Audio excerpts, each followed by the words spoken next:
अरे यार, क्या हालचाल। संजय कुमार हूं मैं, और आज बात करेंगे उस सपने की जो हम सब देखते हैं, अपना खुद का घर। एक मजबूत घर बनाने के ये 12 कदम जानिए, बस 5 मिनट में। घर बनाना जलेबी नहीं, गलती, सालों की टेंशन। मैं इसे एकदम सिंपल तरीके से तोड़कर बताऊंगा। हम टॉप टू बॉटम 12 स्टेप में चलेंगे, बिल्कुल वैसे जैसे स्कूल में लाइन लगाते थे। हर स्टेप समझकर तुम ठेकेदार से सवाल पूछ सको। कुर्सी की पेटी बांध लो, धूल मिट्टी वाला पर मजेदार सफर। हम बात करेंगे जमीन चुनने से आखिरी कील ठोकने तक। ये वीडियो उन लोगों के लिए जो घर बनाना चाहते हैं या बस जानना चाहते हैं कि इमारतें और घर कैसे बनते हैं। मैं तुम्हारा दोस्त हूं, बड़ा इंजीनियर नहीं, पर अपना मकसद साफ है। चलो फावड़ा उठाई, ज्ञान की खुदाई शुरू। इस वीडियो में हम हर स्टेप बारीकी से देखेंगे। जमीन कैसी होनी चाहिए, नींव कितनी गहरी खुदनी चाहिए, दीवारें सीधी कैसे खड़ी होती हैं, छत टपकने से कैसे बचानी है। हर चीज देसी अंदाज में, नो बकवास। वीडियो के अंत तक तुम प्रो बन जाओगे। तो चलो फिर शुरू करें अपना मिशन, घर स्वीट घर। चैप्टर 1। तो भाई, सबसे पहला और सबसे जरूरी काम है सही जमीन का टुकड़ा ढूंढना। अरे ये वो वाला सीन नहीं है कि कहीं भी तंबू गाड़ दिया। जमीन समतल हो, सूखी हो, वहां तक आने जाने का रास्ता ठीक ठाक हो। ऐसा ना हो कि घर तो बना लिया पर बारिश में तुम्हारी गाड़ी कीचड़ में फंसकर नागिन डांस कर रही है। आसपास पानी जमा तो नहीं होता, ये जरूर देख लेना। जल निकासी यानी वाटर ड्रेनेज का सिस्टम कैसा है, ये पूछना बहुत जरूरी है, वरना तुम्हारा घर स्विमिंग पूल बन जाएगा, वो भी बिना बुलाए मेहमानों, मच्छरों के साथ। और एक सबसे टेक्निकल पर सबसे जरूरी चीज है भूमि की बेरिंग कैपेसिटी, यानी जमीन की भार सहने की क्षमता। अब तुम बोलोगे, संजय भाई ये क्या बला है। अरे सीधी सी बात है, तुम्हारी जमीन तुम्हारे घर का वजन उठा भी पाएगी या नहीं। इसके लिए सॉइल टेस्ट होता है, वो जरूर करवा लेना। ये वैसा ही है जैसे जिम जाने से पहले अपना स्टेमिना चेक करना। कमजोर जमीन पर बना घर मतलब बिना हेलमेट के बाइक चलाना, रिस्क ही रिस्क है। तो पहली फुर्सत में एक अच्छी, मजबूत और सुलभ जमीन फाइनल करो। चैप्टर 2। चलो जमीन फाइनल हो गई, अब बारी है कागजी घोड़ों को दौड़ाने की, मतलब सर्वेक्षण और लेआउट की। सर्वे से ही यह तय होता है कि तुम्हारा बेडरूम कहां होगा, किचन किधर होगा, और बालकनी से पड़ोसियों पर नजर कैसे रखी जाएगी। मजाक कर रहा हूं यार, सर्वे का असली काम है बाउंड्री तय करना। ये पक्का करना कि तुम्हारा घर सरकारी जमीन या पड़ोसी के आंगन में ना बन जाए। एक प्रोफेशनल सर्वेयर आता है, मशीनों से नाप जोख करता है और तुम्हारी जमीन का एक सटीक नक्शा बना देता है। इसे हल्के में मत लेना, क्योंकि यहीं से पूरे घर की नींव रखी जाती है। एक बार सर्वे हो गया, फिर आता है लेआउट। आर्किटेक्ट ने जो सुंदर सा नक्शा, प्लान बनाकर दिया है ना, अब उसे जमीन पर उतारने का टाइम है। कारीगर छूने की लाइनें और धागे बांधकर दीवारों और नींव की मार्किंग करते हैं। यह बिल्कुल वैसा है जैसे बचपन में हम चौक से क्रिकेट की पिच बनाते थे, बस यहां गलती की कोई गुंजाइश नहीं है। अगर लेआउट की लाइनें ही टेढ़ी मेढ़ी हो गईं, तो समझो पूरा घर ही टावर ऑफ पीसा बन जाएगा। तो इस स्टेप पर पूरा ध्यान दो और पक्का करो कि हर लाइन प्लान के हिसाब से सीधी और सटीक हो। चैप्टर 3। लाइनें खिंच गईं, बहुत बढ़िया। अब असली मेहनत का काम शुरू होता है, खुदाई। नींव के लिए मिट्टी खोदना। ये वो पल है जब तुम्हारी जमीन पहली बार एक कंस्ट्रक्शन साइट जैसी दिखनी शुरू होती है। खुदाई कितनी गहरी करनी है, ये 2 बातों पर निर्भर करता है। तुम्हारी जमीन की मिट्टी कैसी है, याद है सॉइल टेस्ट, और तुम कितने मंजिल का मकान बना रहे हो। अगर मिट्टी नरम है या बिल्डिंग ऊंची बननी है, तो खुदाई ज्यादा गहरी होगी ताकि नींव को एक मजबूत बेस मिल सके। ये काम फावड़े और मजदूरों से भी हो सकता है, या फिर अगर काम बड़ा है तो जेसीबी मशीन बुलाई जाती है। जेसीबी को काम करते देखना अपने आप में एक सुकून है कि नहीं। खैर, मुद्दे पर आते हैं। खुदाई करते वक्त यह ध्यान रखना बहुत जरूरी है कि वो लेआउट की लाइनों के अंदर ही हो, और गहराई भी हर जगह एक बराबर होनी चाहिए, जैसा कि तुम्हारे स्ट्रक्चरल इंजीनियर ने बताया हो। यह घर बनाने का वो पहला फिजिकल स्टेप है जहां जमीन के अंदर तुम्हारे सपनों का बेस तैयार हो रहा होता है। तो इसे पूरी सावधानी से होने दो। चैप्टर 4। खुदाई हो गई, अब बारी है उस चीज की जिस पर तुम्हारा पूरा घर टिकेगा, नींव या फाउंडेशन। यार, ये घर का सबसे सबसे सबसे जरूरी हिस्सा है। अगर नींव कमजोर तो समझो सब बेकार। नींव ही वो चीज है जो तुम्हारे घर का पूरा लोड जमीन पर बराबर तरीके से ट्रांसफर करती है। इसे बनाने में कोई भी कंजूसी या लापरवाही मतलब सीधे सीधे अपने भविष्य के साथ खिलवाड़ करना है। नींव मुख्य रूप से दो तरह की होती है, शैलो कम गहरी फाउंडेशन, डीप ज्यादा गहरी फाउंडेशन। तुम्हारे घर के लिए कौन सी सही रहेगी ये तुम्हारा इंजीनियर मिट्टी की रिपोर्ट और बिल्डिंग के डिजाइन को देखकर तय करेगा। ज्यादातर छोटे घरों के लिए शैलो फाउंडेशन ही काफी होती है। इसमें खोदे गए गड्ढों में पहले एक लेयर कंक्रीट की डाली जाती है, फिर उसके ऊपर स्टील की जाली सरिया बिछाकर उसे कंक्रीट से भर दिया जाता है। ये सरिया और कंक्रीट मिलकर एक चट्टान जैसी मजबूती देते हैं। याद रखना, अच्छी क्वालिटी का सीमेंट और सरिया इस्तेमाल करना उतना ही जरूरी है जितना जिंदगी में अच्छे दोस्त बनाना, यानी सच में बहुत जरूरी है। चैप्टर 5, नींव तो बन गई जो जमीन के अंदर है। अब जमीन के ठीक ऊपर और दीवारों के नीचे जो हिस्सा बनता है उसे कहते हैं प्लिंथ। अरे ये वो बॉर्डर जैसा है जो तुम्हारे घर को जमीन की नमी और बरसाती पानी से बचाता है। तुमने देखा होगा बहुत से पुराने घरों में दीवारों पर नीचे से सीलन आ जाती है, पेंट पपड़ी बनकर गिरने लगता है। वो इसीलिए होता है क्योंकि प्लिंथ बीम ठीक से नहीं बना होता या उसकी हाइट कम होती है। प्लिंथ बीम एक तरह से पूरे घर की दीवारों को एक साथ बांधकर भी रखता है। प्लिंथ की हाइट आमतौर पर जमीन के लेवल से 1.5 से 2 फीट तक रखी जाती है ताकि सड़क का या बारिश का पानी आसानी से घर के अंदर ना घुस सके। नींव के ऊपर प्लिंथ बीम की ढलाई की जाती है जो कि आरसीसी रीइंफोर्स्ड सीमेंट कंक्रीट का होता है। इसके बाद नींव और प्लिंथ के बीच की खाली जगह को मिट्टी या मुरुम से अच्छी तरह भरकर कॉम्पैक्ट कर दिया जाता है, यानी कूट कूट कर भर दिया जाता है। ये स्टेप तुम्हारे घर को सीलन जैसी बड़ी समस्या से बचाने के लिए एक सुरक्षा कवच की तरह काम करता है। तो बस यह ध्यान रखना। चैप्टर 6, प्लिंथ बन गया, मुबारक हो। अब तक जो भी काम हुआ वो ज्यादातर जमीन के अंदर या जमीन के लेवल पर था। अब जो बनेगा वो सबको दिखेगा। प्लिंथ लेवल से ऊपर के पूरे हिस्से को सुपरस्ट्रक्चर कहते हैं। दीवारें, कॉलम, खंभे, बीम, छत का स्लैब, यहीं से तुम्हारे घर को उसका असली आकार मिलना शुरू होता है। ये वो ढांचा है जो तुम्हें रहने के लिए उपयोगी जगह देता है।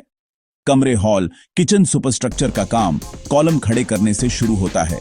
शटरिंग, लकड़ी के फट्टे लगाई जाती है। शटरिंग, लोहे के फट्टे लगाई जाती है, उसमें सरिया का जाल बांधा जाता है और फिर कंक्रीट से ढलाई की जाती है। यही कॉलम आगे जाकर बीम और छत का वजन उठाते हैं। जब तुम अपने घर को बनते हुए देखोगे तो यही वो स्टेज है, पहली बार अपने सपनों का घर एक आकार लेते हुए दिखेगा। ये बहुत ही एक्साइटिंग फेज होता है। कागज का नक्शा अब 3D में तुम्हारे सामने खड़ा हो रहा होता है, तो बस मजा आ जाएगा। चैप्टर 7, कॉलम और बीम का ढांचा खड़ा हो गया। अब इन खाली फ्रेमों को भरने की बारी है, यानी दीवारें बनाने की। दीवारें ही तो हैं जो हमें प्राइवेसी देती हैं और कमरों को अलग अलग करती हैं। दीवारें बनाने के 2 मुख्य तरीके हैं। पहला पारंपरिक तरीका है ईंटों की चिनाई, जिसमें एक एक ईंट को सीमेंट मसाले से जोड़कर दीवार खड़ी की जाती है। दूसरा, आजकल बड़े प्रोजेक्ट्स में आरसीसी फ्रेम स्ट्रक्चर में सिर्फ बाहरी दीवारें ईंटों की और अंदर की दीवारें हल्के मटेरियल जैसे एएसी ब्लॉक्स या ड्राई वॉल से बनाई जाती है। दीवारें को उनके काम के हिसाब से भी बांटा जा सकता है। एक होती है लोड बेयरिंग दीवार, जो अपने ऊपर आने वाली छत का वजन भी सहती है, और दूसरी होती है पार्टीशन दीवार, जिसका काम सिर्फ जगह को बांटना होता है, ये कोई लोड नहीं उठाती। दीवारें बनवाते समय ये ध्यान रखना कि चिनाई सीधी हो, ईंटों को पानी में भिगोकर इस्तेमाल किया जाए और मसाले का अनुपात सही हो। टेढ़ी दीवार बाद में प्लास्टर में तो छिप जाएगी, पर उसकी मजबूती में कमी रह जाएगी, यानी हाँ, ध्यान जरूर देना। चैप्टर 8, वैसे तो हम कॉलम की बात पहले कर चुके हैं, पर बीम, कॉलम, स्लैब ये तीनों मिलकर एक टीम की तरह काम करते हैं। ये तुम्हारे घर के असली बाहुबली हैं, जो पूरी बिल्डिंग का लोड कंधों पर उठाते हैं। कॉलम वर्टिकल सदस्य हैं, जो लोड को छत और बीम से लेकर नींव तक पहुंचाते हैं। बीम हॉरिजॉन्टल सदस्य हैं, जो स्लैब का वजन उठाकर उसे कॉलम पर ट्रांसफर करते हैं। स्लैब वो सपाट सतह है, कमरों की छत, ऊपर वाले माले का फर्श। ये तीनों ही प्रमुख संरचनात्मक सदस्य हैं और लगभग हमेशा आरसीसी से ही बनाए जाते हैं। आरसीसी का मतलब है कंक्रीट के अंदर स्टील की छड़ों का जाल।